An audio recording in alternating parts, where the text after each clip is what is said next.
மாதவா, சங்கநாதத்திற்கு முன்பாக இரு தரப்பின் சேனையையும் தெளிவாக காண விரும்புகிறேன். தயவு செய்து ரதத்தை இரு சேனைக்கு நடுவில் செலுத்துங்கள். மரத்தில் அமர்ந்த பட்சியை குறிவைக்கையில் அம்மரத்தின் கிளையை காணாமல் பட்சியின் கண்ணை கண்டவன் தற்சமயம் பரந்த யுத்த பூமியை காண்பதன் காரணம் என்ன? இந்த மகா யுத்தத்தில் நான் என்ன பிராப்தம் பெறுவேன்? எனது மனம் குழப்பம் கொண்டுள்ளது. நன்றாக காண்பாயாக. தானத்தை வழங்கும் ஒருவனுடைய கரமானது தயக்கம் கொள்ளுமேயானால் தானத்தின் புண்ணியத்தினை அவனால் பெற இயலாது.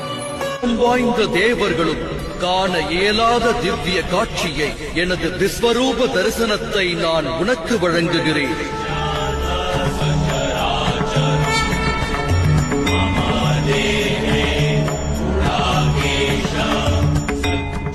நான் இந்த பிரபஞ்சத்தின் அணுவிலும் வாசம் செய்பவனாவே.